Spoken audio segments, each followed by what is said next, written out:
नमस्कार दर्शकों, हमेशा की तरह हम आज भी आपके सामने एक सच्चाई को पेश करने वाले हैं। आज हम एक बहुत ही खास विषय पेश करेंगे और उस पर बहस भी करेंगे।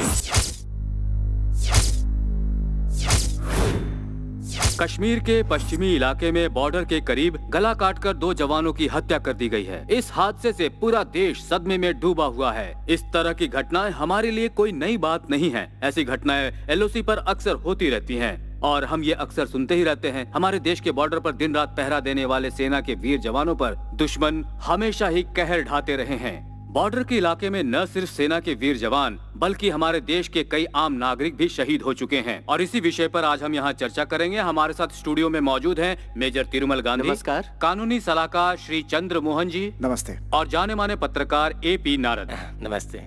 आज हमारा पहला सवाल मेजर तिरुमल गांधी जी से है। हमारे देश का सिपाही जब शहीद होता है, चाहे वो गोली से हो, किसी हादसे से हो या फिर गला काटने से हो, तो उसे हम उग्रवादी या आतंकवादी हमला कह देते हैं। लेकिन अगर अचानक कोई जवान गुम हो जाए या फिर लापता हो जाए, उसकी क्या वजह हो सकती है, जरा ये बताइए। देखिए, जब भी फोर्स का जवान या फिर ऑफिसर लापता हो जाता है और ये खबर मीडिया में आती है, तो हमें ही नहीं बल्कि पूरे देश को इस पर दुख होता है। ये तो हकीकत बात है, हर कोई जानता है। इस तरह का हादसा जब कभी भी हमारे देश में होता है तो सच्चाई को बाहर लाने में बहुत वक्त लगता है। अब आप बताइए कि इसकी वजह क्या है। हादसा होता है तो हमें पता नहीं चलता, वो हमें उस वक्त पता चलता है जब ऐसे मामले हमारे सामने आते हैं। उसकी वजह क्या है ये जानने के लिए हमें बहुत वक्त लगता है। ये बात आप भी जानते हैं, कितने जवान शहीद होते हैं, उनका सर काट दिया जाता है, लेकिन हम क्या कर पाए? आखिर हमारा देश क्या कर पाया? हर रोज हमारे देश में ऐसी घटना घटती रहती है, फिर भी हमारे राजनेता कुछ नहीं कर पाते हैं। इसकी वजह क्या है, क्यों है ऐसा? ये सब एक राजनीति का ही खेल है। हर कोई अपनी ही सीट बचा कर रखने के लिए तरह तरह के वादे करते हैं, आश्वासन देते हैं, लेकिन कोई भी उन शहीदों के बारे में नहीं सोचता, क्योंकि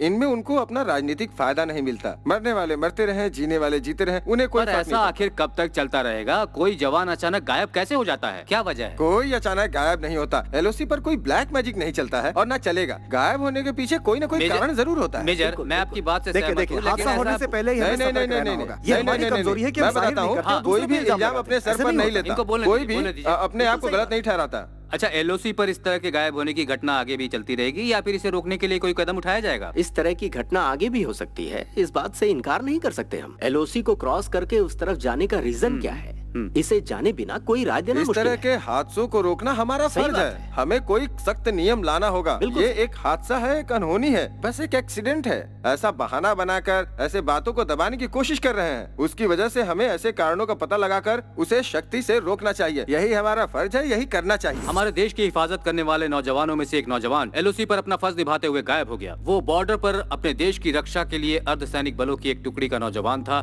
जिसका नाम था बासु। उस जाबाज सिपाही के लापता होने की वजह से उसके घर वालों पर क्या गुजरी है, आइए जरा हम देखते हैं। पता नहीं इस वक्त मेरा बेटा किस हाल में होगा। मुझे उसे एक बार देखना है। मेरा दिल कह रहा है मेरे बच्चे को कुछ नहीं हुआ होगा। सरकार से मेरा निवेदन है कि उसका जल्दी से पता लगाए। राजनेताओं को इसका जवाब देना ही होगा। बासु को ढूंढ कर लाना होगा। माँ बाप की देखभाल करना बच्चों का फर्ज है। अगर उनका सहारा छीन लिया जाएगा तो उनका क्या होगा? लापता होने वाला वासु अभी इस वक्त कहाँ है? क्या वो मारा गया या फिर जिंदा है? कहीं ऐसा न हो कि एक दिन उसका भी कटा हुआ सर एलओसी के पास मिले। ऐसे ही कई सवालों का जवाब पाने के लिए आज पूरा देश बेचैनी से इंतजार कर रहा है।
मेरा बस चले तो सारे इंडियंस को ऐसे ही तड़पा तड़पा कर मारूं, क्योंकि तुम लोगों का कोई धर्म नहीं है, तुम लोगों का कोई मकसद भी नहीं है। तुम सबको चुन चुन कर मारने के लिए ही मैंने ये वर्दी पहनी है। मेरे सीने में तुम लोगों के लिए सिर्फ नफरत है, सिर्फ नफरत। मेरा एक ही मकसद है, एक ही सपना है और एक ही देश है, मेरा अपना देश। मैं अपने देश का एक दिन का भी तुम्हारे हाथ नहीं लगने दूंगा। तुम लोग हमारे देशवासियों को तड़पा तड़पा कर मार रहे हो, उसका बदला मैं कैसे लूंगा जानते हो? तुम्हारे सर काट कर। जब तक यहाँ मौजूद तुम में से हर एक का सर में काट काट कर बदला नहीं ले लेता, तब तक मेरे सीने में लगी आग बुझ नहीं पाएगी और मैं चैन से सो नहीं पाऊंगा। तुम्हारे सारे साथियों को, तुम्हारे सारे खानदान को जब तक कश्मीर पाकिस्तान को नहीं मिल जाता, मैं चैन से नहीं रहने दूंगा। जिसने भी यहाँ से भागने की कोशिश की तो उसका सर काट कर एलओसी पर फेंक दूंगा। तुम्हारी जिंदगी अब तुम्हारी नहीं रही, वो मेरे हाथ की कठपुतली बन गई है। तुम्हारी मौत का फैसला अब मैं करूंगा। मैं अब तुम्हारा मालिक हूँ। आज किसकी मौत लिखी है ये जानने के लिए सब तैयार हो जाओ। सो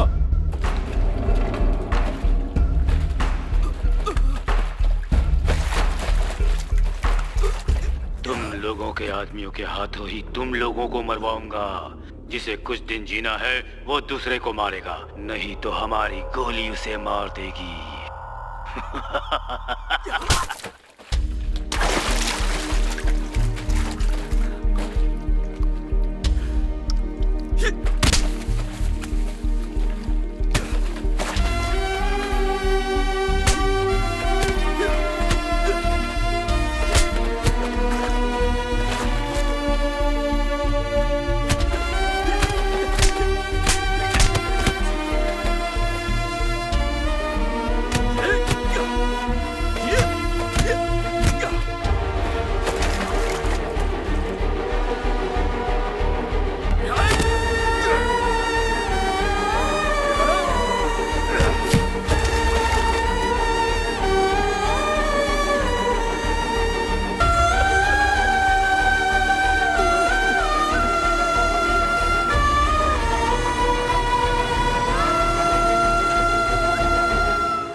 Kill him!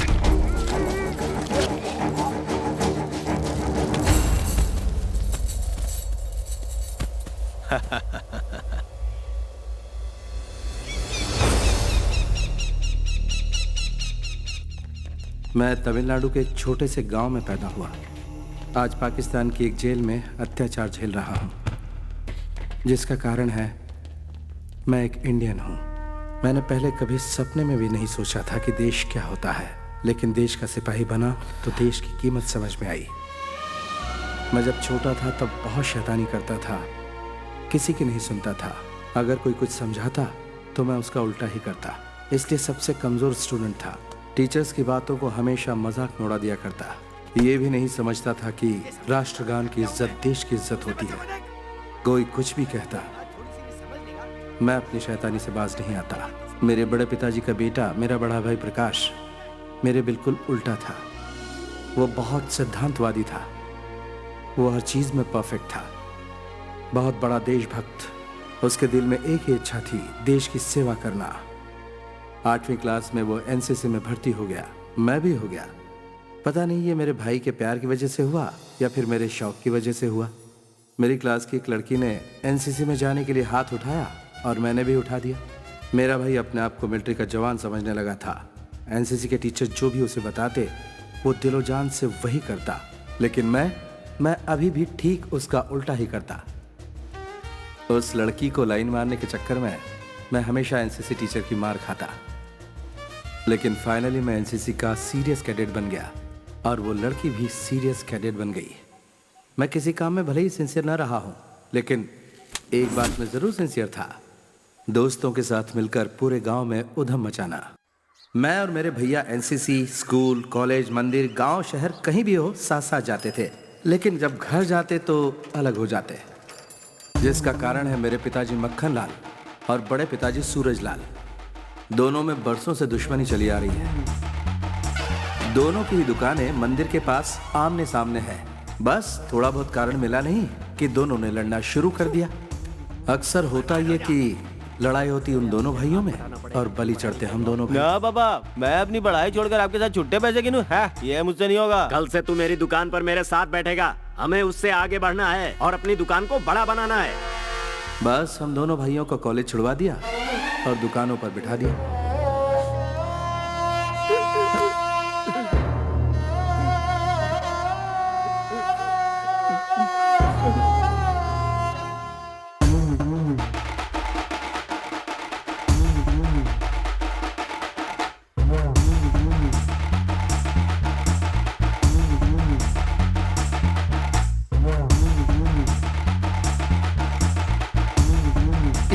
जल्दी से पहुंचा दे। कर रहा हूँ। अरे कितनी देर से खड़े हैं? दुकान खाली है, जाकर बैठ जल्दी।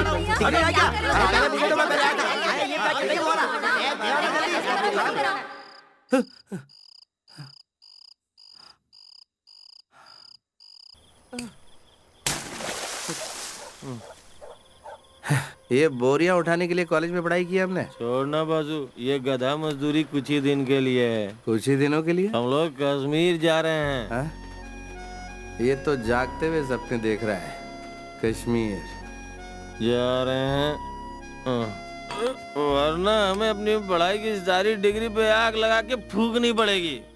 हम कश्मीर जाएंगे, वहाँ 12 महीने ठंड रहती है, हर वक्त कंबल ओढ़ के सोए रहेंगे। हाँ वो तो ठीक है, पर कश्मीर क्यों जा रहे हो? मल्लिका से मिलने जा रहे हो क्या? उसे जोड़ना बाजू, हम मिलिट्री में भर्ती होंगे। आप भी ना भैया, ये हमारे बस का नहीं है। क्यों? हाथ में बंदूक लेके लड़ना पड़ता है।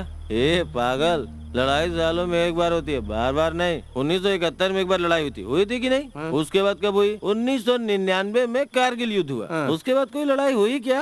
पेट भर खाना खा के पूरे कश्मीर में आराम से घूमते हुए रहेंगे। अगर बीच में कोई लड़ाई हुई तो छुट्टी लेकर गांव चले आएंगे। अरे सरकारी नौकरी है भाई। तुझे मैं एक खास बात बताता हूँ, गवर्नमेंट में बहुत सारे डिपार्टमेंट हैं, लेकिन हर डिपार्टमेंट को पीने के लिए नहीं मिलता है। लेकिन एक को मिलता है, वो है मिलिट्री वाले, क्योंकि उनको सबसे ज्यादा रिस्क उठानी पड़ती है, इसलिए उन्हें पगार के साथ ड्रिंक भी मिलती है। ये ड्रिंक के चक्कर में युद्ध में ढकेल रहा है। हमें एक बोतल के लिए दुकान दुकान भटकना पड़ता है और 4 गुना ज्यादा पैसे भी देने पड़ते हैं। लेकिन उन्हें सस्ते में मिल जाती है। बहुत बढ़िया भैया, आप बहुत कुछ जानते हैं। हाँ। अगर मैंने एनसीसी ठीक से की होती ना तो मैं भी जानता। नहीं, मुझे एनसीसी वालों ने नहीं बताया। भैया एक ही रात में और कितने झटके देने वाले हैं? तुझे एक और सच्चाई बताता हूँ। हमारे घर की दीवार पे एक फोटो लगी है नागराज चाचा जी की। वो मरे नहीं, जिंदा है, बीएसएफ में है। क्या वो अभी तक जिंदा है? हाँ भाई, इसीलिए हम भी बीएसएफ में भर्ती होंगे और चाचा जी से मिलेंगे। वो मेरे गुरु हैं, मैं उन्हीं के बताए रास्ते पे चल रहा हूँ और अब मैं हुआ तुम्हारा गुरु। तुम मेरे बताए रास्ते पे चलोगे, किसी भी वक्त हमें यहाँ से निकलना पड़ेगा, तैयार रहो।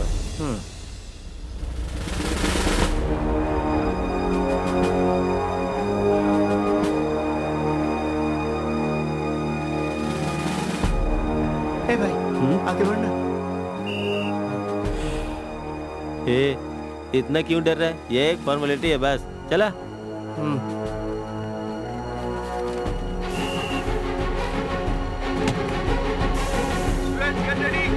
सभी लोग लाइन पे खड़े हो जाइए। जो भी डिसिप्लिन तोड़ेगा उसे बाहर निकाल दिया जाएगा। Come on, get ready. अपने अंदर स्फूर्ति लाओ और तेज भागो।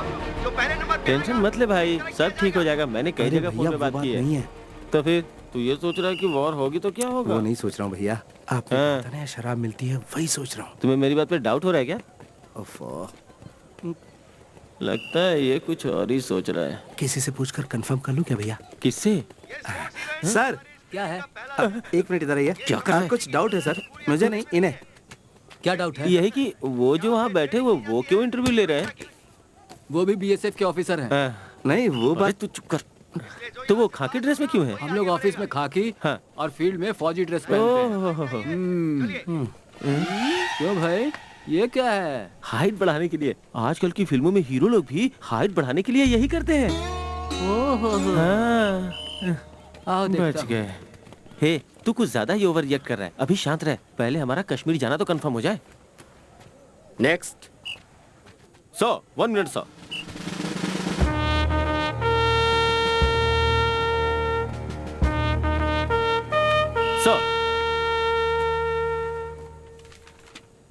सर, नागराज जी ने फोन किया था। हु इज नागराज जी? वो भी आपकी तरफ बीएसएफ में ऑफिसर है।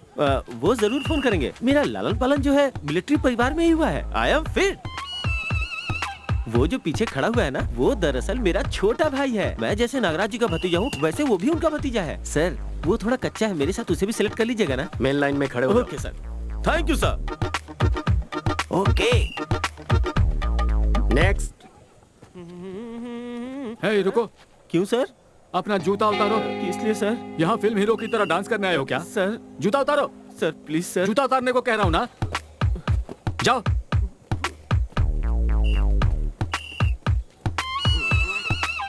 कितनी हाइट है इसकी? हे, ठीक से खड़े हो। हाँ ठीक है। Five feet 4 inch।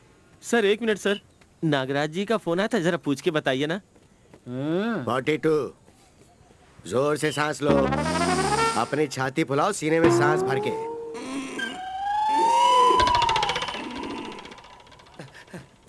भैया कश्मीर कंफर्म है। भैया न्यूड होकर आइस में गुलाटिया खाते हुए चिल बियर पिएंगे। नहीं हो सकता। क्या हुआ? आतंकवादियों से देश को बचाने का सपना देखा था। ओए, आतंकवादियों से देश को हम बचा लेंगे, तुम जैसों से देश को बचाना बड़ा मुश्किल पड़ रहा है। जा यहाँ से। सपना टूट गया।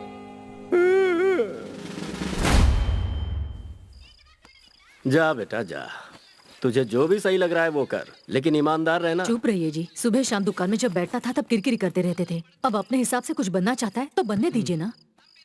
बेटा वासु, इधर आओ। आओ, जरा यहाँ पर खड़े रहना। हे भगवान, मेरा इकलौता बेटा है, इसकी हमेशा रक्षा करना।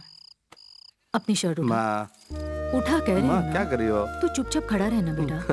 6 साल की उम्र में पहली बार कमर की डोरी पहनाई थी, तब नहीं पहना तो अब क्या तू पहने? मेरी सांस है और ये धागा मेरा आशीर्वाद है। चाहे कुछ भी हो जाए, कभी इसे अपने से अलग मत करना। ये हमेशा तेरी रक्षा करेगा। अपना ख्याल रखना बेटा। दुकान की आराम की जिंदगी छोड़कर मेहनत मजदूरी करने 3000 किलोमीटर राजा दूर महाराजाओं जा की रहे हैं। जिंदगी आप ही को मुबारक। अरे तुम उनको छोड़ो ना। ये बताओ, बेंगलोर में तुम ट्रेनिंग के लिए जा रहे हो या वहाँ घूमने जा रहे हो? दीदी, अब आप भी शुरू हो गई। क्या कह रही है? ये अपना सपना पूरा करने जा रहा है, अपने देश की हिफाजत करने जा रहा है, जो इसका धर्म है। हमारा क्या है, हम तो यही रहने वाले हैं। देख बेटा, अगर तेरा वहाँ मन नहीं लगे, तुझे ज्यादा तकलीफ हो, तो तू अपनी माँ के पास लौट आना। हाँ, ठीक है, मैं चलता हूँ।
The most dangerous border of the world, इस वक्त जहां आप खड़े हैं, and the most costly place of India. Yes, इस जगह को हमारा देश बहुत अहमियत देता है और इसे बचाने के लिए हर संभव प्रयास करता है, क्योंकि ये हमारा गौरव है। आफ्टर ऑल 5,50,000 मैन पावर रखने वाली Pakistani army 11 lakh man power वाली हमारी आर्मी को चुनौती दे रही है। और उसका कारण ये जमीन है। हिंदुस्तान की इज्जत को बचाना अब आपके हाथों में है।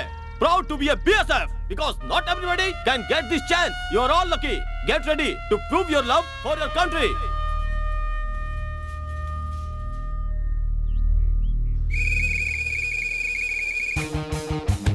चलो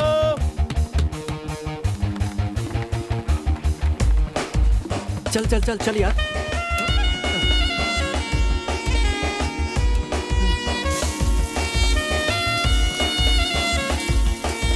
Boy, you just follow my instruction. We will do the rest. देख रहे हो? अपने में ही खोया है, पता नहीं क्या सोचता रहता है। हे वासु, चल जल्दी आ।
अपना गांव छोड़कर इतनी दूर कुछ करने के इरादे से आया हूँ।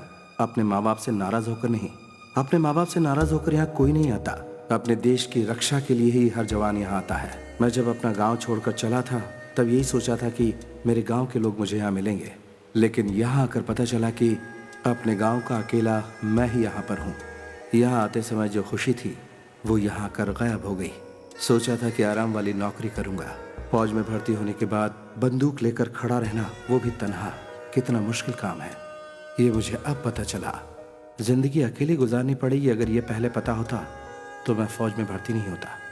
एक दूसरे का चेहरा देखे कई कई दिन हो जाते हैं, ये किसी कयामत से कम नहीं। तन्हाई तन्हाई और तन्हाई, और ये बात मैं किसी से कह भी नहीं सकता। यहाँ जहां तक नजर ले जाओ वहां खामोशी ही खामोशी है। बहती नदी का पानी बहुत साफ होता है जिसे हम इस्तेमाल करते हैं, लेकिन कभी कभी उसमें धूल और मिट्टी भी मिल जाती है। और हाँ, फौजी की जिंदगी वैसे हमेशा तन्हा नहीं होती। उसे दुश्मनों से लड़ते हुए सर्दी, गर्मी और मच्छरों का भी सामना करना पड़ता है। पापा का कहना न मानकर मैंने अपने सर पर बहुत बड़ी मुसीबत मोल ले ली। ये मेरे बस का नहीं है। यहाँ मेरा दिल नहीं लगता। मेरा दिल चाहता है कि मैं वापस अपने गांव भाग जाऊं। मेरे दिल में ये बात आई ही थी कि अचानक एक दिन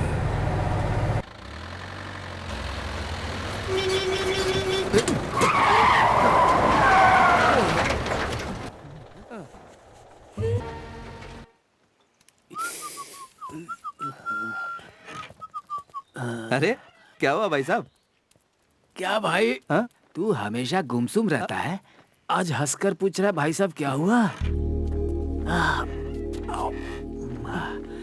लेकिन हुआ क्या? चेक पोस्ट पार करते ही सलामाबाद रोड पर अचानक एक लड़की हवा की रफ्तार से गाड़ी के सामने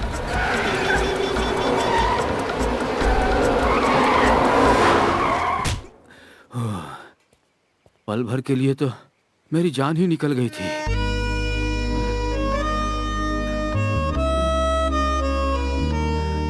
लेकिन मुझ में जान आ गई थी। मेरा दिल पहले मेरे काबू में था, लेकिन उसे देखने के बाद अब नहीं रहा। तन्हाई में उससे बातें करता हूँ, उसकी यादों में खोया रहता हूँ। तन्हाई में मुझे आसपास वही नजर आती है। पता नहीं मुझे क्या हो गया। अकेले में हंसता रहता हूँ। कल तक मैं तन्हा था, आज उसकी यादें मेरे साथ हैं। स्टॉप! पता नहीं फिर कब नजर आएगी, यही सोचता हूँ। नहीं मिली तो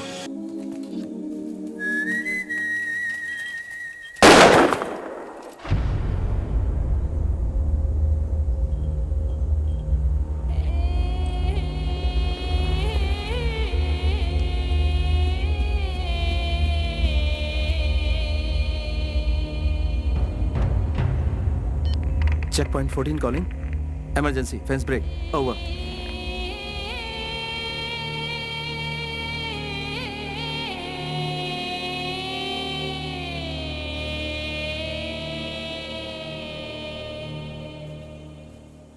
सर, क्या हुआ यहाँ पे? मेमना फेंसिंग क्रॉस कर रहा था, सामने वाले ने गोली मार दी सर। तो तुम यहाँ पर क्या कर रहे थे? यही तरीका है ड्यूटी करने का? इस बच्चे को तुम ही बचा सकते थे। मेमना था सर, सोचा वो नहीं मारेंगे। देखो, उन्हें इंसान और जानवर में कोई फर्क नजर नहीं आता है। वो हर किसी को गोली से मारना चाहते हैं। उनके मन में किसी के लिए दया भावना नहीं होती है। Be careful. Yes sir. Pick up 89, damaged fence. Inform Nagraj immediately.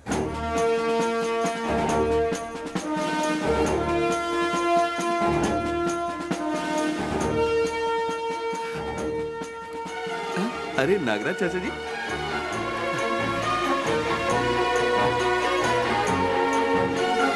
चाचा जी, चाचा जी, चाचा जी, मैं वासु, आपका भतीजा। मेरा कोई नहीं है। ये क्या चाचा जी, बरसों बाद हम लोग मिल रहे हैं और आपके चेहरे पे उदासी है। हाँ है तो क्या करूं मैं? तुम्हें गले लगाकर मैं चूमा चाटी करूं क्या? तेरे बाप ने मेरे साथ धोखा किया है और बोला है कि कभी दोबारा मुंह मत दिखाना। इसीलिए मैं तुम सबसे अपना मुंह छुपाकर तुम सबसे दूर यहाँ कश्मीर में सुकड़ सुकड़ के जी रहा हूँ। बात करता है।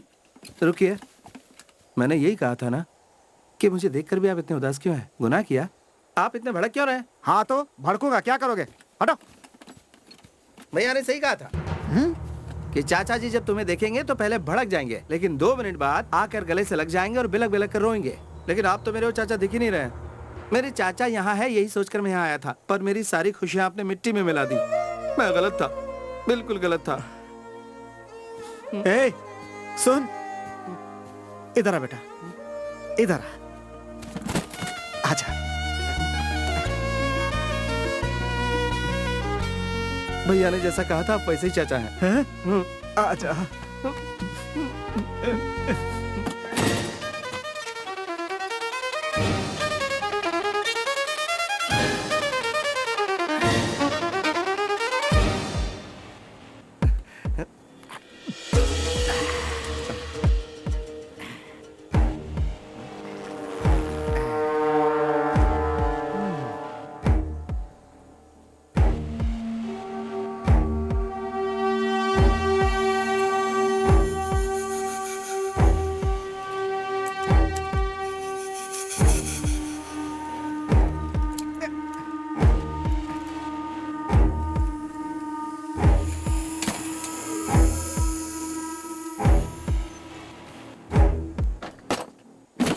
देख बेटा, काम के समय में भी तेरा चाचा नशे में रहता है ऐसा मत सोचना।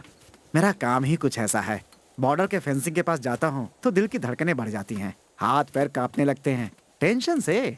रत्ती भर भी अगर पैर उधर चला गया ना तो गए काम से।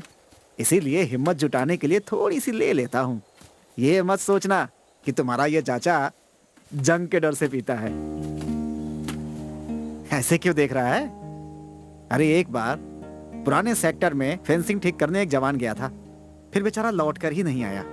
पता है क्यों? उसके हाथ से कटिंग मशीन छूट करके उस तरफ गिर गई थी, गोली मार दिया। अरे इतनी क्रूरता होती है बॉर्डर पे बेटा, जरा सी चूक हुई कि लोग अपनी जान गंवा बैठते हैं। पाकिस्तान पे कभी भरोसा मत करना। अच्छा बेटा, तुम्हारा पोस्ट कौन सा है? Frontier force, Baramulla. ठीक है, कभी फ्री होके आके मिलता हूँ। संभल के रहना। जवान। Yes sir. कल हम लोग जो ऑपरेशन करने जा रहे हैं उसका नाम है स्नेक बाइट। ये एक ट्रेनिंग है। गांव में आतंकवादी घुस के जब लोगों को अपने कब्जे में कर लेते हैं तो उन्हें नाकाम करने के लिए किस तरह हमें उन पे अटैक करना है, कल यही आपको सिखाया जाएगा। कल का ऑपरेशन सलामाबाद में किया जाएगा, एसआई की देखरेख में। स्टार्ट कीजिए। कल मेरे चुने हुए 4 जवान टेररिस्ट के रूप में गांव के किसी एक घर में घुसेंगे। Nasir. Yes sir. Vasu. Yes sir. Vishal Reddy. Yes sir. Jo Thomas. Yes sir. All जवान्स ready. Yes sir. Mister Mohammed Malik, कल सुबह इन सभी जवानों को अपने घर में रिसीव कर लीजिएगा। ओके?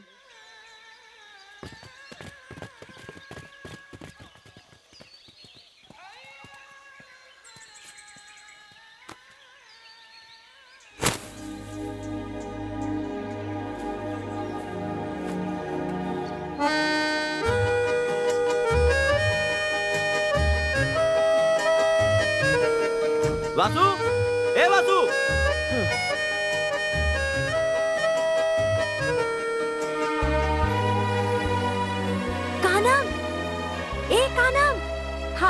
अरे जल्दी इधर आ रही हूँ। जल्दी जानती है हमारे गांव में टेररिस्ट घुस आए हैं। ये क्या कह रही है? सच कह रही हूँ, मिलिट्री वाले भी आए हुए हैं। तो सच बोल रही है? हाँ। ए, क्या हुआ? कोई दरवाजा खटखटा रहा है। रुक, मैं आती हूँ वहाँ। जल्दी आओ, जल्दी आओ। कहाँ है, कहाँ है? उधर, उधर है। ठीक है, तू उस तरफ जा। हाँ। इधर कोई नहीं है। देख।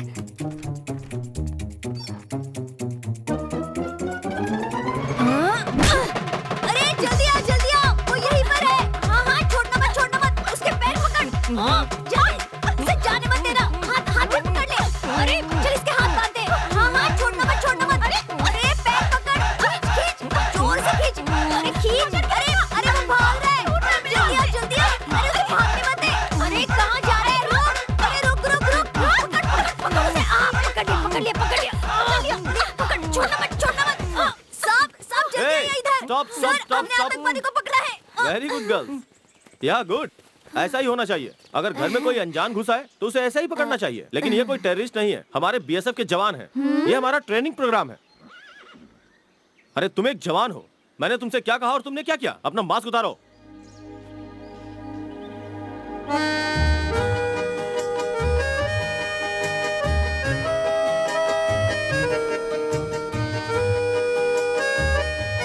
Idiot. Come on, guys.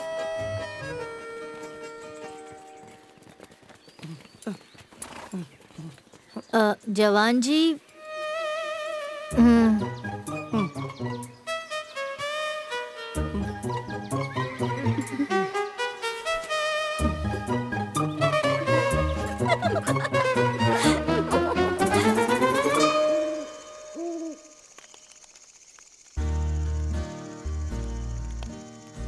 बोलिए। मेरे पिताजी, हाँ। यानी कि तुम्हारे दादाजी, हाँ। दो बीवियां थी उनकी। हाँ। दूसरी बीवी से 2 बच्चे हुए थे, एक तुम्हारे पिताजी और दूसरे तुम्हारे बड़े पापा। ये मैं जानता हूँ चाचा जी। जब मैं पैदा हुआ था तो पिताजी की दौलत में मैं हिस्सा मांग लूंगा, इस डर से मेरी बेइज्जती करके बेरहमी से धक्का मारकर बाहर निकाल दिया। हाँ बेटा, जब मैं छोटा था तो मीठा जल बहुत पसंद करता था। वो क्या होता है? अरे वही नींबू जूस, संतरा जूस और सोडा। उस समय केले का मिलता था। घर के पास वाली मंदिर की दुकान से हमेशा वहीं से लेकर पीता था। 500 रुपए उधार हो गए थे। चुका नहीं पाया तो दुकानदार ने मुझे दौड़ा कर पीटा था। ये बात पता नहीं कैसे तुम्हारे पापा तक पहुंच गई। उन्होंने मुझे बुलाया, बोला उधार मैं चुका दूंगा, बस तुम इस पेपर पर साइन कर दो। पता है उस पे तुम्हारे पिताजी ने क्या लिखा था? इस घर पे मेरा कोई अधिकार नहीं होगा। बच्चा समझकर मुझसे साइन करा लिया और सब कुछ मेरे हाथ से चला गया। उस समय वो 500 रुपए मेरे लिए किसी खजाने से कम नहीं थे। मैंने साइन कर दिया। ये बात पता नहीं कैसे गांव वालों को पता चल गई और लोग मुझे ताने मारने लगे कि सिर्फ 500 रुपए के लिए मैंने अपनी जमीन जायदाद सब कुछ छोड़ दी। लोगों ने मुझे धक्के मारकर गांव से बाहर निकाल दिया। किस मुंह से गांव में जाऊं मैं? अब बस कीजिए चाचा जी, वरना दिमाग की सारी नसें फट जाएंगी। मैंने अभी पी कहा है। आधी बोतल डकार चुके हैं आप। अरे बाप रे, क्या हुआ? मेरी कमर की डोर कहीं गुम हो गई। कमर की डोर गुम हो गई? ये कैसा शोर है? आज सुबह यहाँ जो ऑपरेशन हुआ था उस समय इसकी कमर की डोर गुम हो गई है। वो यहीं कहीं होनी चाहिए, ऐसा मुझे शक है। अरे भाई, उस धागे में ऐसी कौन सी बात है? किसी को मिली क्या? सुनो, वो मेरी माँ की निशानी है। यस, जान से भी प्यारी है। वो नहीं मिली तो मैं सो नहीं पाऊंगा। हमारे देश में बहुत सारी चीजें हैं जिसमें से 3 मुख्य हैं। पहली है कमर की डोर, दूसरी मंगलसूत्र और तीसरी है पायल। कान खोल कर सुन लो, अगर कमर की डोर किसी को मिली है तो चुपचाप लौटा दो। अगर किसी ने छुपाने की कोशिश की तो वो खून की उल्टी करके मरेगा। इतनी पावर है उसके अंदर। अब देखो कैसे मिलती है। इधर आएगी। क्या है? जरूर आ जाएगी चाचा जी। मुझे पूरा अरे यार, किसी तरह ये उसे दे दे, तू ही दे दे। मैं खून की उल्टी करके वरना नहीं। ए चाचा जी, इधर आइए। मुझे पता था।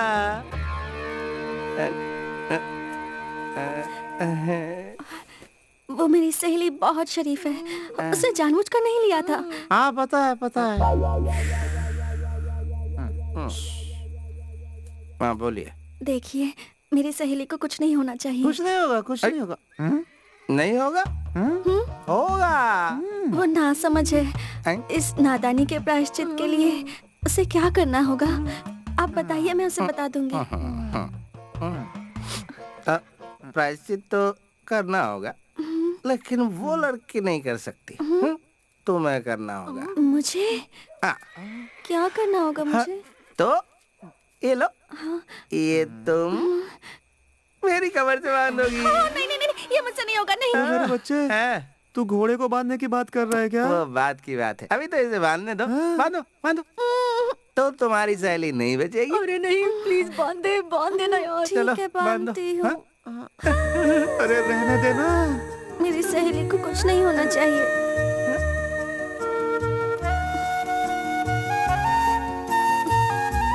रहने दो,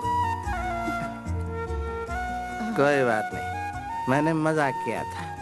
तुम्हारी सहेली को कुछ नहीं होगा। जाओ।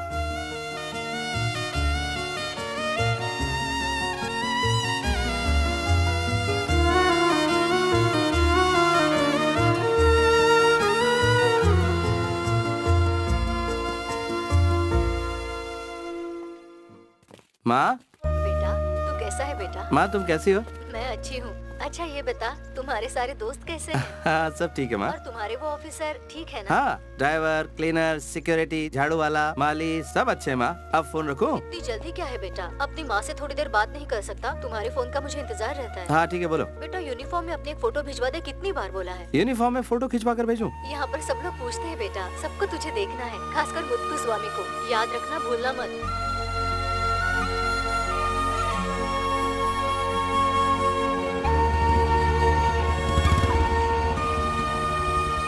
क्या हुआ छोटे?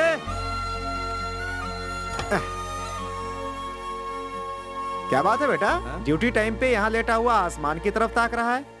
क्यों, माँ की याद आ रही है क्या? हाँ बिल्कुल, मम्मी की याद सता रही है। हर 2 दिन में फोन करके कहती है कि फोटो भेजो अपना। फोटो ही मांग रही है ना, तो फिर खिंचवा के भेज देना उसे। फोटो भेजूं? अरे तू ऐसे बात क्यों कर रहा है जैसे अभी तू मुझे गोली मार देगा? तो फिर क्या करूं मैं? ढोल बजाऊं, बाजार में नाचूं? अरे तू इतना चिढ़ क्यों रहा है? आप नहीं जानते, वो वहाँ लड़की वालों को दिखाने के लिए मेरा फोटो मंगा रही है। मैं अपनी जगह उस लड़की का फोटो भेज दूं जिसे मैं चाहता हूँ। तेरी माँ को बुलेट का शौक लगे ना लगे, तेरे बाप को बॉम्ब का शौक जरूर लगेगा। जो भी हो।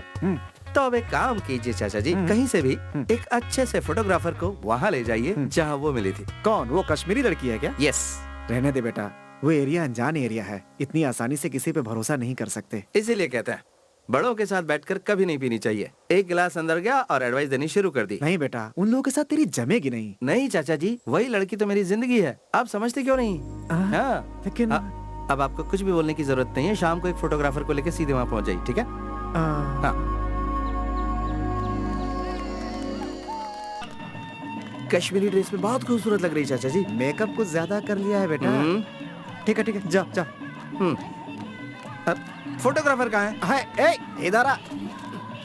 ये फोटोग्राफर है? यही तो फोटोग्राफर है। कैमरा निकालो, हमारी फोटो खींचो। देखा कितना बढ़िया चमकाता है। जाओ फोटो खिंचवाओ। ये मुझे दीजिए। मेरे पीछे आओ।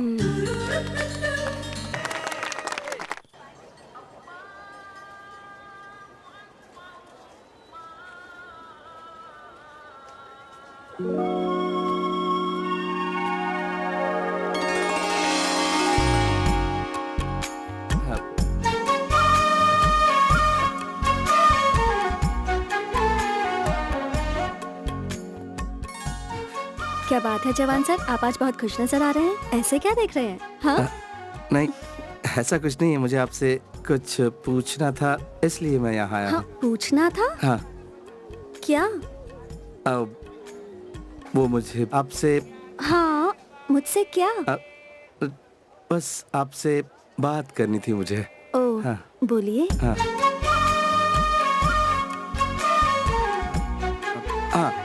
मेरा नाम वासु है। वासु? हाँ। मेरा नाम कारम, मुझे पता है। मेरे लिए आप काजल है। हाँ, कल आपने बहुत बढ़िया डांस किया था। हाँ? हाँ। आप बहुत ऊंचे लेवल की डांसर हैं। हाँ, लगता है कुछ ज्यादा ही बोल वैसे दिया। आप भी बहुत अच्छे खिलाड़ी हैं। हाँ? बहुत जल्दी पहचान लेते हैं।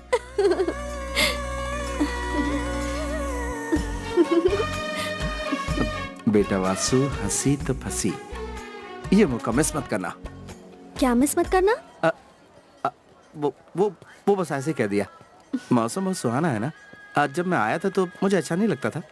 लगता था यहाँ से भाग जाऊं। फिर सोचता था रुक जाऊं। बहुत ही कंफ्यूज था, फैसला नहीं कर पा रहा था।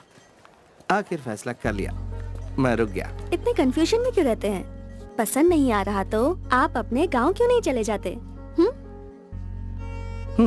इंसान को हमेशा उसका दिल और दिमाग जो कहता है उसे वही करना चाहिए, तभी उसे खुशी मिलती है। अपना मन मार के एडजस्ट करके जिंदगी गुजारने लगे तो उसे कभी खुशी नहीं मिल पाएगी। हेलो, मैं यहाँ अपने मन को मार के नहीं जीऊंगा, खुशी खुशी जीऊंगा। बहुत खुशी खुशी। हाँ, ऐसी कौन सी खुशी मिल गई? हाँ, अब इससे कैसे समझाऊं? अब तुम जो मुझे मिल गई हो। आप क्या बड़बड़ा रहे हैं? थोड़ी देर और यहीं रुक जाओ ना। थोड़ी देर का मतलब कितनी देर? अब दिन भर। नहीं, पूरा साल।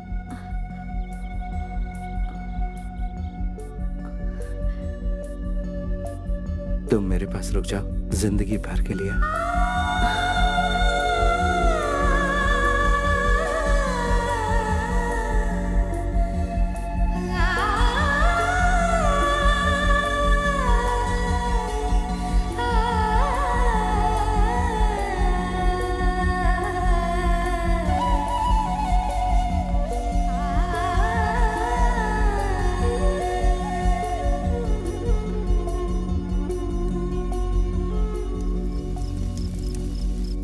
जोजो। हाँ, 1 मिनट आ रहा हूँ। सुन, तू जाके सीधा उससे बात करना, वही सबसे अच्छा तरीका है। पहले जाकर उसे प्यार से समझा, अगर वो नहीं मानती है ना तो उसे उठा लाएंगे। मुझ पे भरोसा रख, ले आएंगे ना। किसको यार? अरे यार, तुझे कितनी बार समझाऊं मैं। हीरो की जो प्रेमिका है ना, वो उसके चंगुल से निकल गई और उसकी मैरिज पाव भाजी वाले से फिक्स हो गई। ये तो सही बोला तूने। हम एक काम करेंगे, उस पाव भाजी वाले को ही उठा लेंगे। फिर काजल का कंफ्यूजन क्लियर, तब तेरा लव कंफर्म हो जाएगा। नहीं, ऐसा कुछ भी नहीं करना है। बहुत ही बेकार सोचते हो तुम लोग। तुझे क्या लगता है कोई तेरे सामने आके हाथ पैर जोड़ेगा और प्यार से बोलेगा कि दामाद जी मेरी बेटी को ले जाइए? बेवकूफ।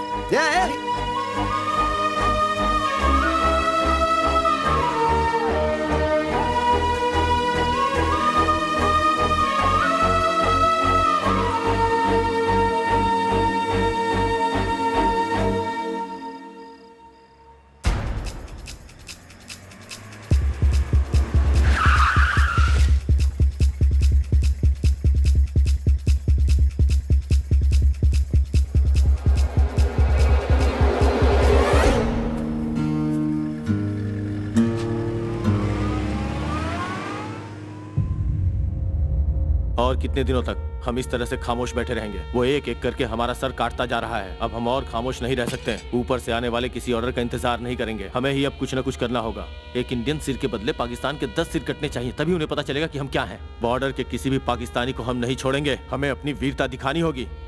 आज के बाद वो इंडिया की तरफ आंख उठाकर भी देखें, इस लायक भी नहीं बचेंगे। जम्मू कश्मीर के बारामूला इलाके में भारतीय जवानों के सर कौन काट रहा है, आज इंडियन आर्मी ने इसका पता लगा लिया है। भारतीय जवानों ने ईद का जवाब पत्थर से देने के लिए पूरी तैयारी के साथ घेराबंदी की है। भारतीय जनता इस जुल्म के खिलाफ आवाज उठाने के लिए सड़कों पर उतर आई है और वो पूरी तरह से इंडियन आर्मी का साथ दे रही है। पाकिस्तान संभल जाओ का नारा लगाते हुए जगह जगह मोर्चा निकाला जा रहा है। देश के रक्षा मंत्री जवान, आप लोग ऐसी सिचुएशन कई बार फेस कर चुके हैं। कर्फ्यू के वक्त एंटी सोशल एलिमेंट्स बाहर निकल कर आते हैं और ऐसे मौके पर हमें बहुत ही एक्टिव और सतर्क रहना पड़ता है। पब्लिक को बचाना हमारी मेन ड्यूटी है और उन्हें सेव करते हुए दुश्मन का सामना करना भी हमारी ड्यूटी है।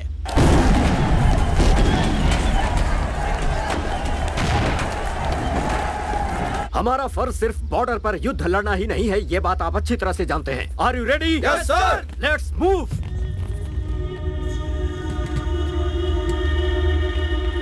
Vasu, sir, what happened?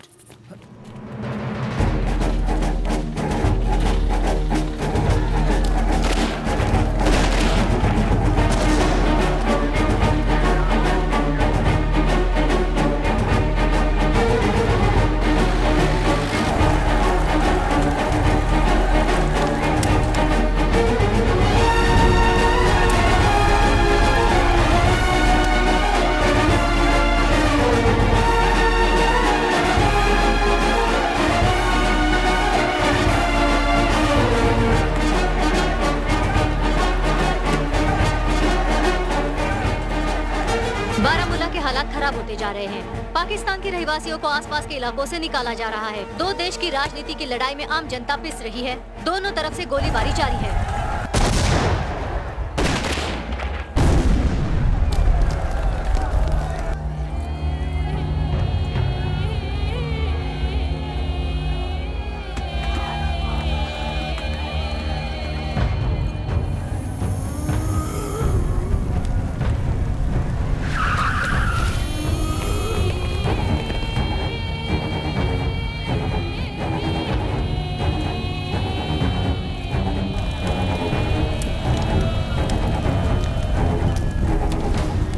दहशत के माहौल से हर कोई अपना घर बार छोड़कर दूसरे इलाके में पलायन कर रहा है। पूरे इलाके में अफवाह को फैलने से रोकने के लिए प्रशासन हर संभव प्रयास कर रही है।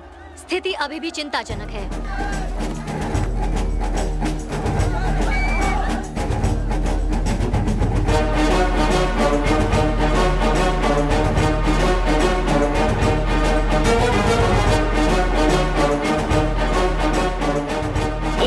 Troops have fired on Kashmir protesters, killing a teenage student. It comes on the second day of violent clashes in the disputed Himalayan region. Now, according to police, a boy was killed when security forces...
शांत हो जाओ बेटा, शांत हो जाओ।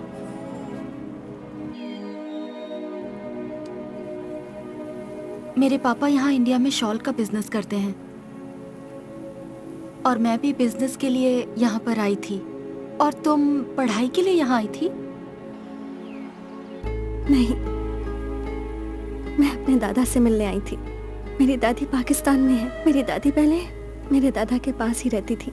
दोनों देश की लड़ाई की वजह से परेशान होकर दादी ने दादा से कहा कि आप इंडिया छोड़कर पाकिस्तान में आकर सेटल हो जाइए। लेकिन दादा के लिए ये बिल्कुल मुमकिन नहीं था। उन्होंने मना कर दिया। फिर मेरे मम्मी पापा के साथ मेरी दादी मुझे पाकिस्तान ले गई और दादा यहीं रह गए। पहली बार जब दादी गई थी तब मेरे पापा सिर्फ 12 साल के थे। हमारे यहाँ से सिर्फ 20 किलोमीटर दूर ही मेरे दादाजी रहते हैं। इसलिए जब पापा से पूछा मैंने तो उन्होंने खुशी खुशी मेरा वीजा तैयार करवा दिया और दादाजी से मिलने के लिए भेज दिया। मैं जब यहाँ आकर अपने दादाजी से मिली तो मुझे वाकई बहुत खुशी हुई। लेकिन वो खुशी देर तक नहीं रही।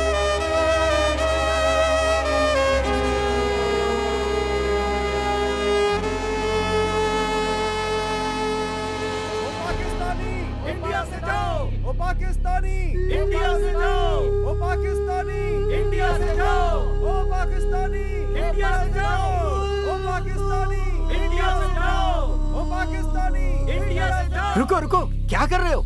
ये क्या तमाशा लगा रखा है? हो क्या रहा है? अपनी पोती को पाकिस्तान भेजकर तुम यहाँ क्यों रुके हो? तुम्हें भी पाकिस्तान चले जाना चाहिए। तुम्हारा देश पाकिस्तान है, इंडिया नहीं है। वापस जाओ। पाकिस्तानी को बाहर निकालो, पाकिस्तानी को बाहर निकालो, पाकिस्तानी को बाहर निकालो, पाकिस्तानी मैं क्यों जाऊं? बाहर निकालो।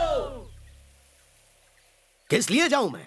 ये मेरा गांव है, ये मेरी मिट्टी है। मेरे पूर्वज इसी मिट्टी में पैदा हुए और यहीं दफन भी। मैं तो यहाँ से कभी नहीं जाने वाला। बरसों से तकलीफें झेल रहा हूँ, फिर भी मैं अपनी हिंदुस्तानी मिट्टी को छोड़कर नहीं जाने वाला। मुझे इस देश की मिट्टी से प्यार है और हर हिंदुस्तानी को मैं अपना भाई बहन समझता हूँ। भारत का हर एक बच्चा मेरा अपना बच्चा है। किसी पेड़ को उखाड़ के दूसरी जगह लगाओगे तो पनप पाएगा वो?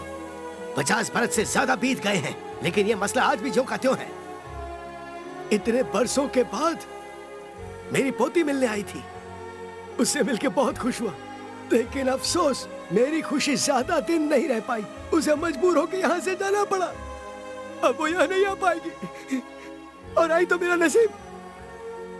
पता नहीं तब तक जिंदा रहूं या ना रहूं, दोबारा मैं मेरे अपनों से कब मिल पाऊंगा।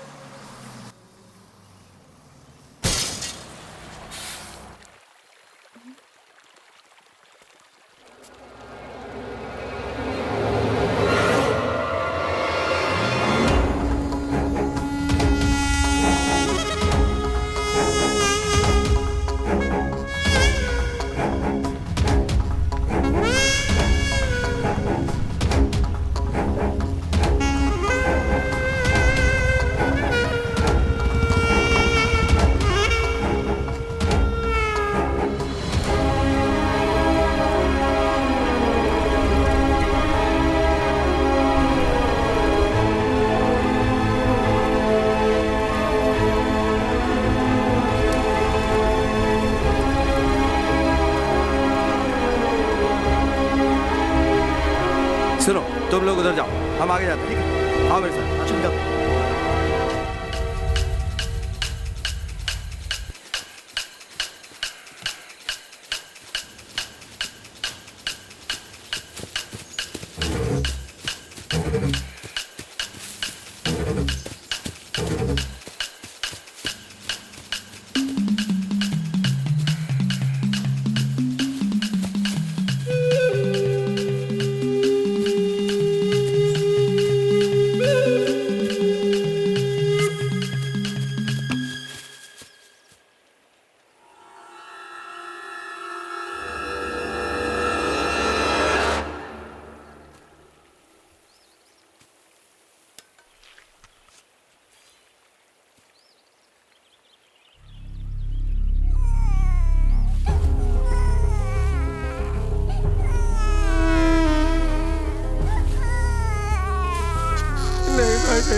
हम पे रहम करो, हमें मत मारो।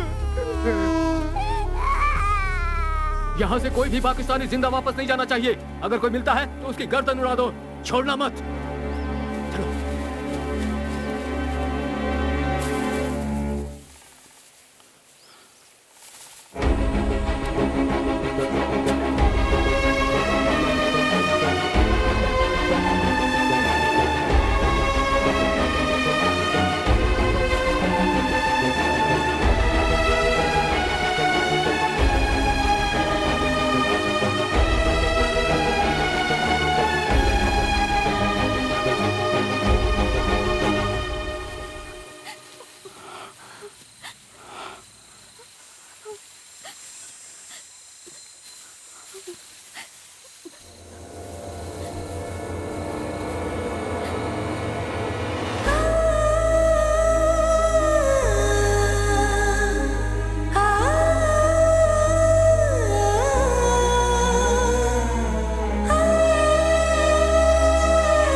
सिचुएशन बहुत खराब है, घर में घुस घुस कर मार रहे हैं।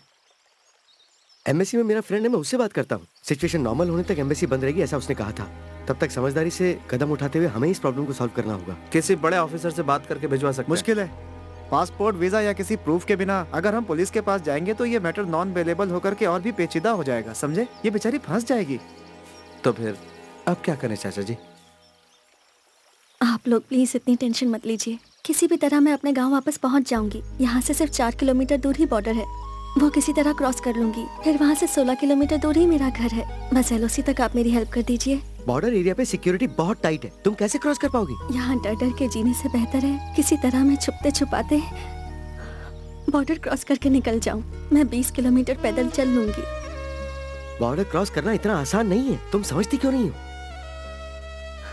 मुझे अपने गांव वापस जाना है, प्लीज। हे, इधर आ।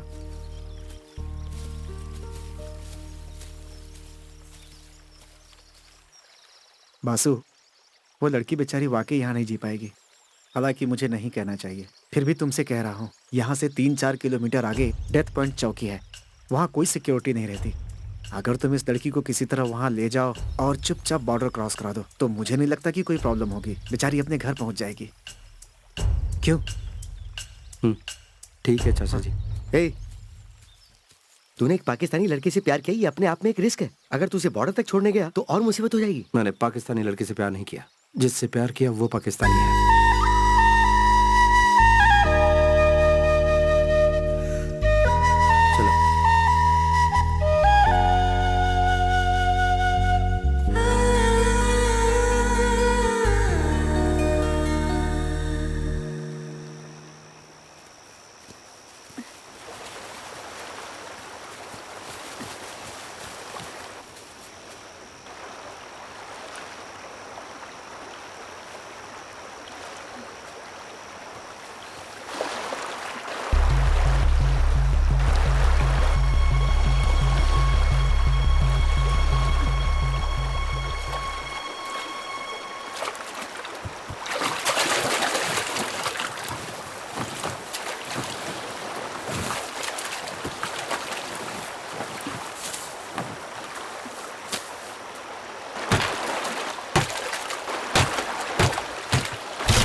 आओ।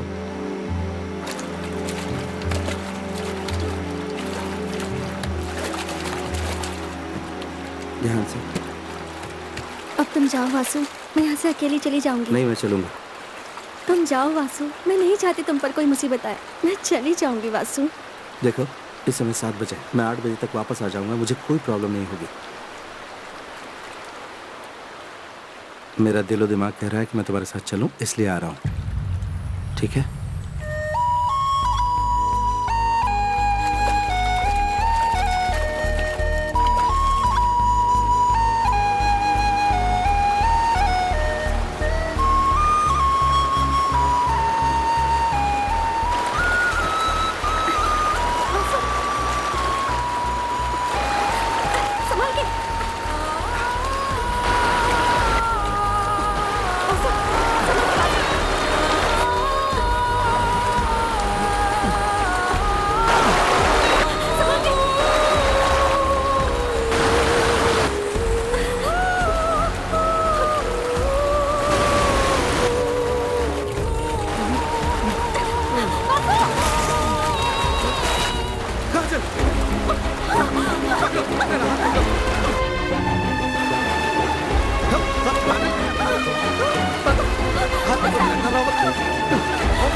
चल।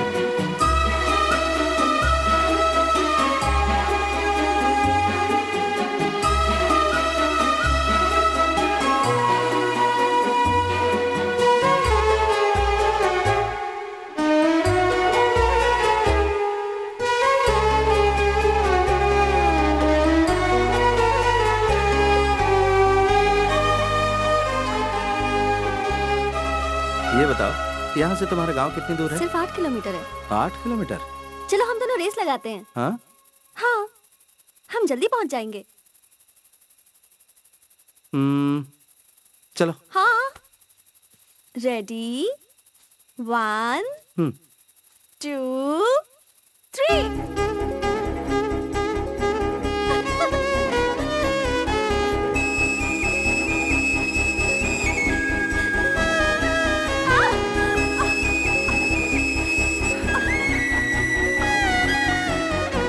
क्या हुआ?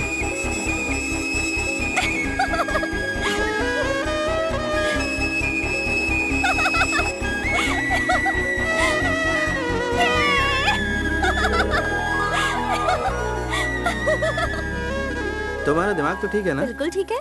जानते हो, तुमसे आगे आगे चलने की मेरी एक बहुत बड़ी वजह है, ताकि तुम आगे चलकर रास्ता भटककर किसी गड्ढे में गिर न जाओ।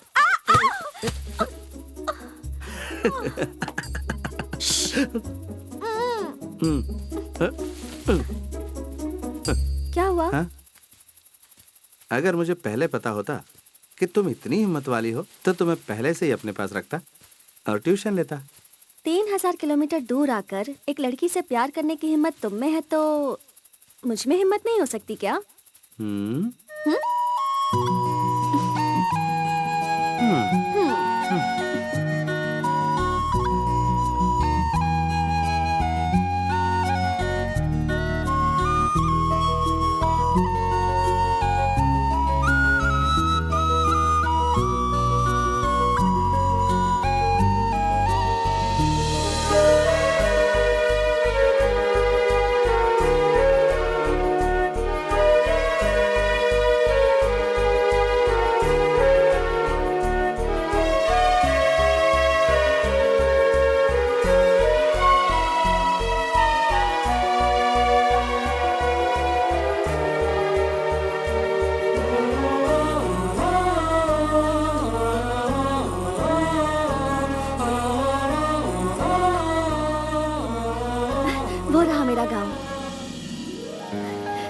मस्जिद के ऑपोजिट जो घर दिख रहा है ना, वही मेरा घर है। ठीक है, तुम जाओ। अब यहां से आगे मेरी जरूरत नहीं रही।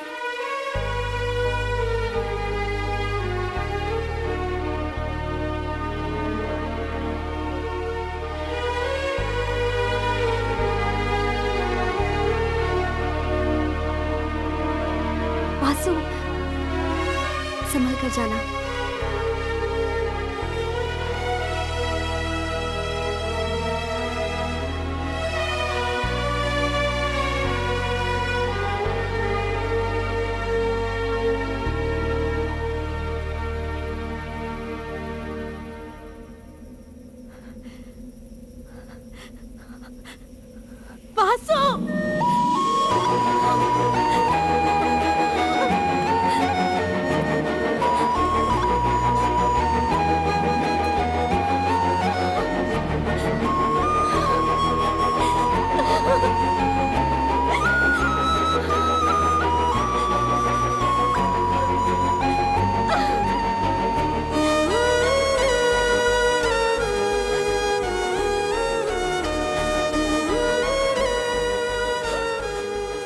फिर कभी मुलाकात हो पाई?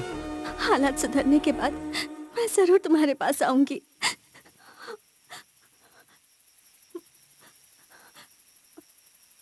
मेरे घर तक चलो ना वासु, तुम्हें मम्मी पापा से मिलवाना है।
और इसकी दादी हमेशा इंडिया के बारे में बातें करती थी। मेरे जेठ, मेरी ननद सब बातें करते थे। यहाँ कदम रखने वाले तुम पहले इंडियन हो बेटा। हमारी माँ अक्सर कहा करती थी कि इंडियन सचमुच बड़े दिल वाले होते हैं और यहाँ हम सब के दिलों में हिंदुस्तानियों के लिए बहुत इज्जत है। दोनों देशों के सियासतदानों ने हम सब के दिलों में दूरियां पैदा कर दी। पहाड़ी के उस पार जैसे वहाँ के लोग मारे जा रहे हैं, ठीक वैसे ही यहाँ भी मारे जा रहे हैं, जो बिल्कुल गलत हो रहा है। LOC में फेंसिंग होने के बावजूद दोनों देशों के लोग एक दूसरे को अभी भी उसी तरह दुश्मनी की निगाहों से देखते हैं। बेटा, हमारी बेटी हमारे पास सही सलामत पहुंच गई, हमें बहुत खुशी है। इसी तरह तुम भी अपने माता पिता के पास सही सलामत पहुंच जाओ, यही हमारी दुआ है। अब मुझे इजाजत दीजिए, सुबह होने से पहले मुझे LOC क्रॉस करनी है। मैं भी तुम्हारे साथ चलता हूँ, कहीं तुम रास्ता ना भटक जाए। रहने दीजिए, मैं चला जाऊंगा, रास्ता मैंने देख लिया है। बेटा, हालात सुधरते ही मैं इंडिया आऊंगी। मुझे तुम्हारी माँ से मिलना है। तुम्हारे जैसे होनहार और हिम्मत वाले लड़के के परिवार से मिलकर मुझे बहुत खुशी होगी। जिस दिन आप इंडिया आएंगी उस दिन मैं अपनी माँ से आपको जरूर मिल पाऊंगा, ये मेरा वादा है आपसे। अब मैं चलता हूँ, नमस्ते।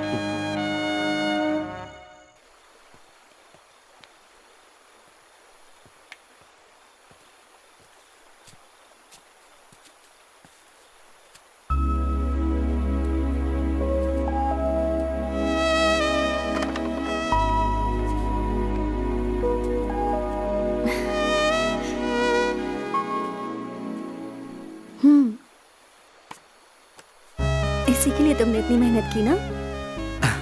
अपने लिए नहीं, माँ को दिखाना है। क्यों? तुम्हें नहीं चाहिए ये? मुझे भी चाहिए। तुम्हें चाहिए या माँ को चाहिए? सच बताओ। मैंने कहा ना मुझे भी चाहिए।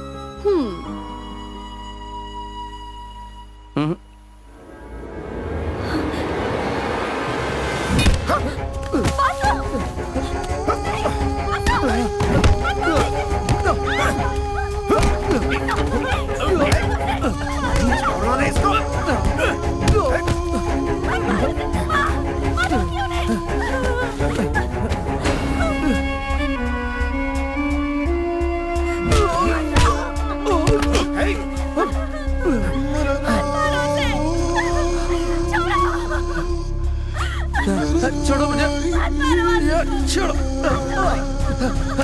छोड़ो पापा, उनसे कहो उसे छोड़ दे। प्लीज पापा, बासु, बासु, बासु,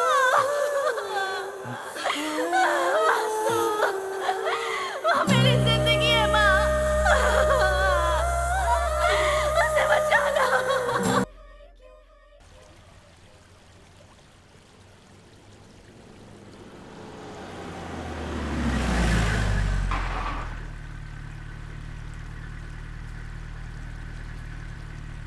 उस मैरिज इनविटेशन का क्या हुआ? बता क्या हुआ? तेरी बेटी को पाकिस्तानी लड़का पसंद नहीं आया? नहीं, उसे पसंद नहीं है। अब मेरी बेटी जिंदगी भर किसी से शादी नहीं करेगी। ओह, तुम्हारी बेटी शादी नहीं करना चाहती? तू ये मत भूल, तू एक पाकिस्तानी गवर्नमेंट सर्वेंट है। तुझे हमारा कानून मानना होगा। तुझे यहाँ की सरकार का पैसा चाहिए, पर तुझे यहाँ का लड़का पसंद नहीं। इंडियन लड़का चाहिए तुम्हारी बेटी को। जा, अपनी बेटी को समझा दे। जा, चलो।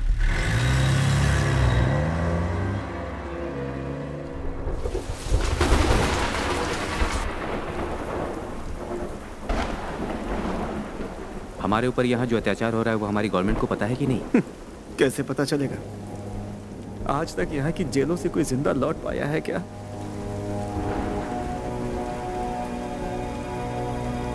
सुनने में आया है कि मेरी मौत आ चुकी है, इसलिए मैं तुम लोगों से एक रिक्वेस्ट करना चाहता हूँ। वो लोग मुझे मारे, इससे बेहतर है कि तुम लोग खुद मुझे मार दो। मैं दुश्मन के हाथों नहीं मरना चाहता। वो जब मुझे उठाने आएंगे तो तुम सब लोग मिलके एक साथ मेरे ऊपर हमला बोल देना। मेरी मौत हर किसी के लिए एक उदाहरण बननी चाहिए। यहाँ के लोगों के लिए तो एक ललकार होगी, हमारे लोगों के लिए भी एक बहुत बड़ा सवाल हो जाएगा।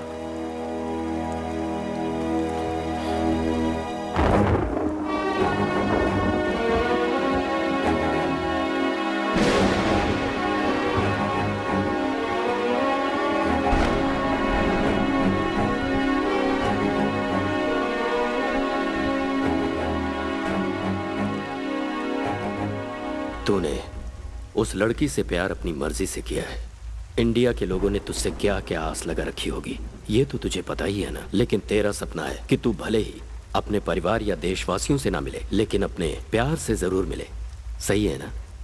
यहाँ हम देशवासियों से मिलने के लिए तड़प रहे हैं और उसके लिए हम सभी कैदी यहाँ से भागने की कोशिश में लगे रहते हैं। यहाँ पर जितने भी लोग हैं उनका सबका अपना अपना मकसद है, लेकिन एक मकसद सबका है, वो है अपने देश के लिए और अपनों के लिए मर मिटना। लेकिन तुम्हारा मकसद तुम्हारा प्यार, उस चक्कर में तुम यहाँ आकर फंस गए और अब मारे जाओगे।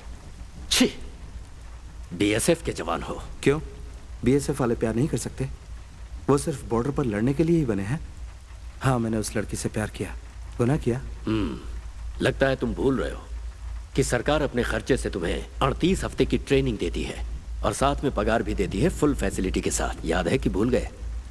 इन सब के बावजूद तू एक पाकिस्तानी लड़की के प्यार में इस तरह से डूब गया कि अपना देश और अपनों को भूल गया।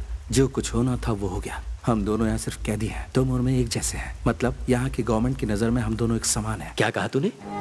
तू और मैं एक समान है? मैं अपने देश में रहूं या यहाँ रहूं, लेकिन तुझ जैसा पागल नहीं। चाहे जो कुछ हो जाए मेरे साथ, यहाँ से तो मैं भाग कर ही रहूंगा। यहाँ जो हम हिंदुस्तानियों पर भयंकर अत्याचार किए जा रहे हैं, हम सभी पर जो जुल्म हो रहा है, यहाँ की सारी बातें मैं इंडियन गवर्नमेंट को बताऊंगा। लेकिन यहाँ से भागने से पहले तुझे तो मैं जरूर खत्म करूंगा, जिससे तुझ जैसा बुज़दिल और मजनू कभी भी हमारी फौज में आने की ना सोचे।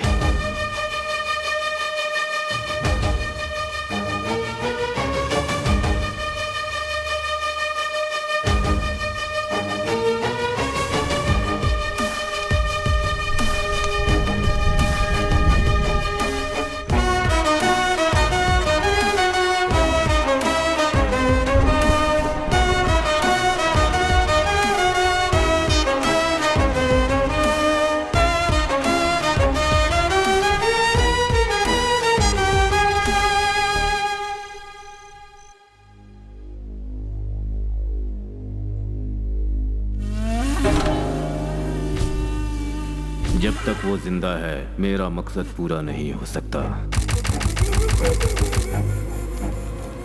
ये तो तुम लोग जानते ही होगे ना कि आज किसका सर जाने वाला है।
हर किसी की मौत का फैसला सिर्फ मैं करता हूँ।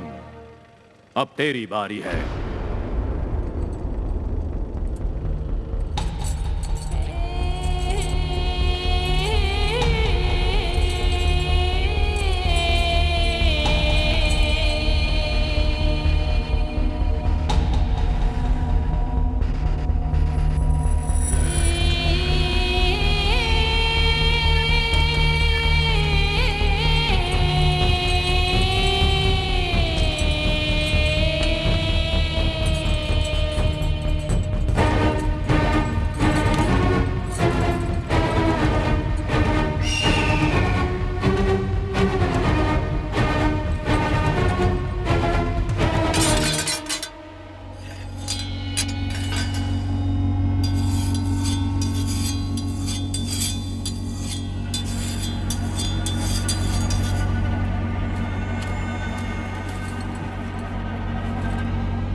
तेरे सामने कोई भी आ जाए, जीतेगा तू ही, मुझे पहले से ही पता था। इसलिए अगर तू यहाँ से निकलना चाहता है तो तुझे उसे मारने का फैसला करना होगा।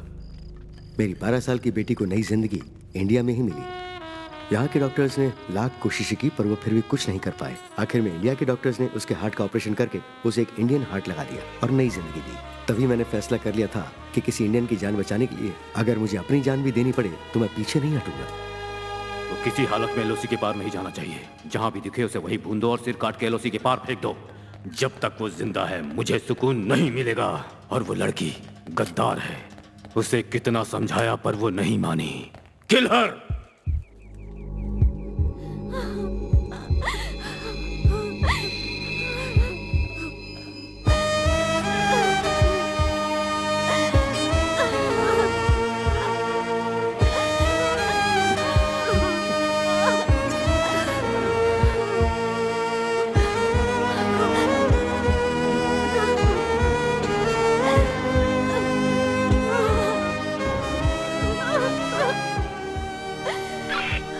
किल है,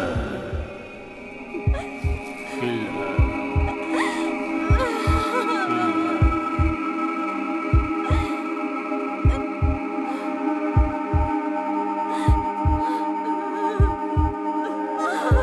क्या हुआ? उसका बाप सामने आकर खड़ा हो गया सर। अगर उसे कोई बचाने सामने आए तो उसे भी खत्म कर दो। Okay sir.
तू यहाँ से चली जा। तेरे लिए तेरा परिवार शहीद हो गया बेटे। तेरे माँ बाप तेरी शादी इस लड़के से करवाना चाहते थे, उनकी वो ख्वाहिश पूरी नहीं हो पाई और उन्हें अपनी जान से हाथ धोना पड़ा। तो इसका हाथ थाम ले बेटी, खुदा के वास्ते तू यहाँ से चली जा। तेरे परिवार को अल्लाह जन्नत नसीब करे। अल्लाह के वास्ते तू यहाँ से चली जा बेटी, चली जा बेटी, चली जा।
मेरा नाम लेकर आई थी, पर मैंने तुम सबको शामिल कर लिया। वासु काजल, हम मरने की नहीं, बचने की कोशिश कर रहे हैं। हम दोनों को एक साथ जीना है। मुझे मर जाने दो वासु। मरने का नहीं, जीने का हौसला रखो। मुझे जिंदा नहीं छोड़ेंगे, मुझे नहीं जीना है वासु। तुम्हारे परिवार को यकीन था तुम्हें मेरे साथ कभी कोई तकलीफ नहीं होगी, तुम हमेशा खुश रहोगी। उनका यकीन टूटेगा नहीं, चाहे जो हो जाए। वो हमारी वजह से शहीद हुए हैं, उनकी शहादत को जाया नहीं होने दूंगा। मेरे साथ इतना जुल्म हुआ है, फिर भी मैंने जीने की उम्मीद नहीं छोड़ी है। मेरे माँ बाप भी मुझे देखने के लिए कितने तड़प रहे होंगे। हमें हौसला नहीं तोड़ना है काजल। अगर हम दोनों ऐसे ही मर गए तो पता है क्या होगा? वो 32 कैदी भी मारे जाएंगे। हम कैसे बचेंगे? कैसे बचेंगे ये मत सोचो काजल, यहाँ से बचकर निकलेंगे, तुम ये हौसला रखो। यहाँ से बॉर्डर सिर्फ 8 किलोमीटर बचा है। मैं फिर कह रहा हूं, मौत से ज्यादा जिंदगी का हौसला रखो। हम जिएंगे और साथ में जिएंगे। आओ।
तरफ से घेर लो इसे। आ जाओ, आ जाओ, ये लोग भागने लगे।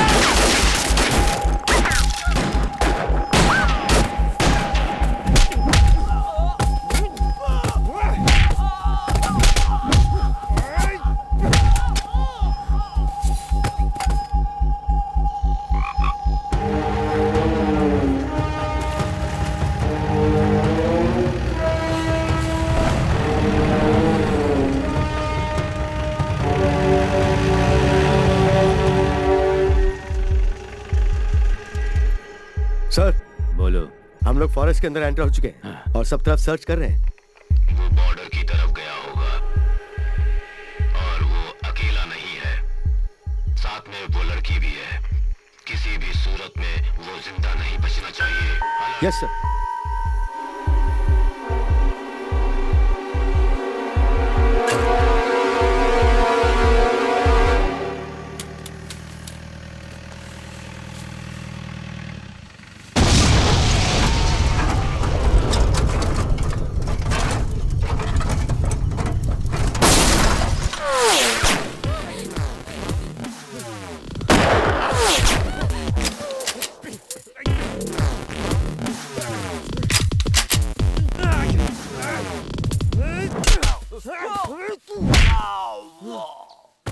काजल, काजल, काजल।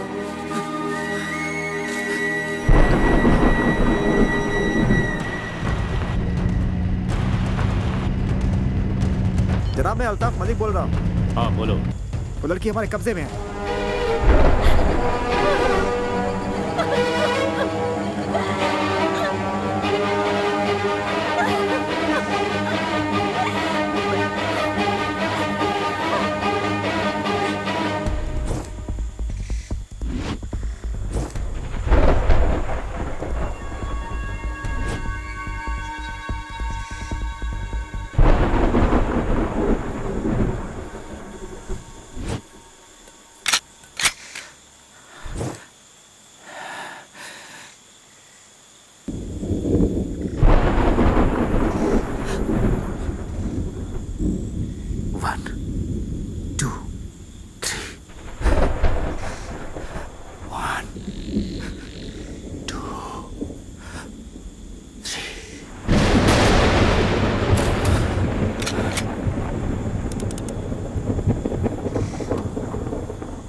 मलिक, जल्दी लाइन पर आओ। मलिक,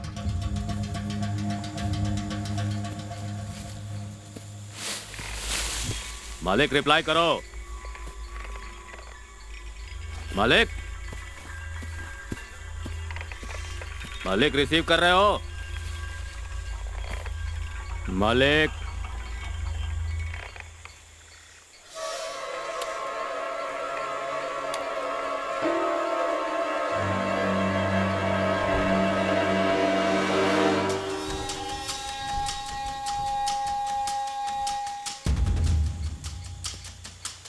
क्या है?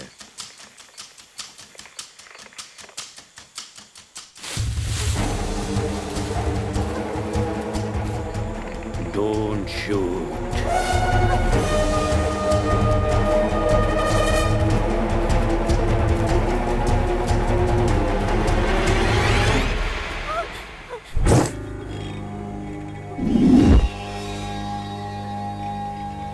आजा इंडियन बीएसएफ वाले, पाकिस्तान में इंडियन आया। आजा, बढ़ आगे, आ मेरे पास। बढ़िया।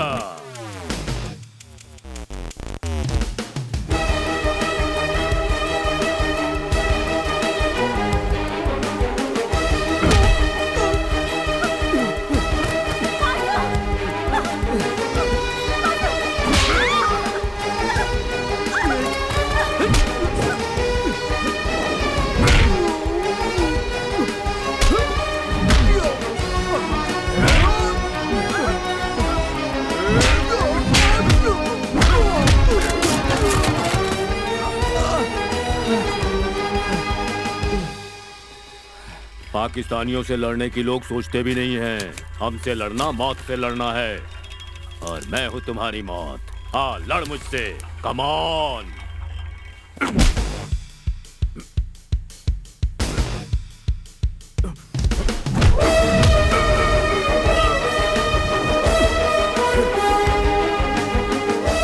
जब तक कश्मीर पाकिस्तान को नहीं मिल जाता, मैं चैन से नहीं रहने दूंगा।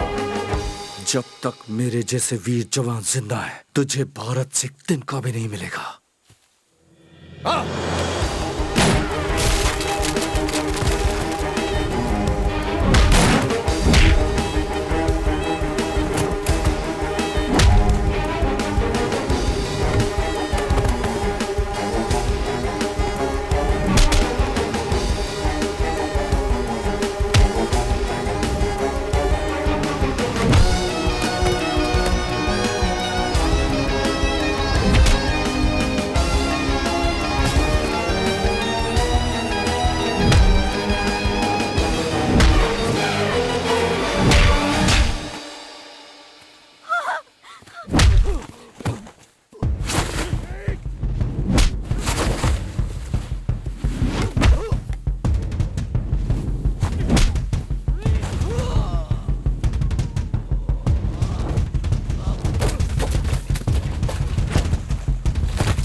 मैं चाहूं तो इसी वक्त तुझे मार सकता हूं, लेकिन मुझे तेरी जान नहीं चाहिए। मुझे इंडिया जाना है और अगर अब तू मेरे रास्ते में आया तो मैं तेरी लाश पर से गुजरूंगा। मुझे जिंदा छोड़कर गए तो भी तुम इंडियंस को यहाँ पाकिस्तान में कोई भी रहमदिल नहीं समझेगा। Still I hate Indians. इतनी नफरत क्यों तुम्हें हम इंडियन से? हम पाकिस्तानियों को सुकून तब मिलेगा जब इंडिया खत्म हो तुम जैसे मरेंगे तब जाकर तुम्हारे देश को सुकून मिलेगा। दुनिया का कोई भी देश कभी नहीं चाहता कि वो अपने पड़ोसी से दुश्मनी करे। आज अगर India, Pakistan, Israel, Palestine, north Korea, south Korea दुश्मन बनकर एक दूसरे से लड़ रहे हैं तो उसकी वजह सिर्फ तुम जैसे लोग हैं। अपना स्वार्थ छोड़कर, देश हित में सोचकर, आपसी दुश्मनी भूलकर एक दूसरे के साथ रहना चाहिए। पड़ोसी देश को दुश्मन समझकर अपनी जान गंवाने वाला देशभक्त नहीं होता। वैसे सारे पाकिस्तानी तुझ जैसे कमीने भी नहीं होते। इंडियंस पाकिस्तानियों को मिट्टी में मिला देंगे, ऐसा ही सोचते होंगे ना? हम अगर ऐसा सोचते ना तो तुम्हारे देश की लड़की को पहुंचाने यहाँ नहीं आता।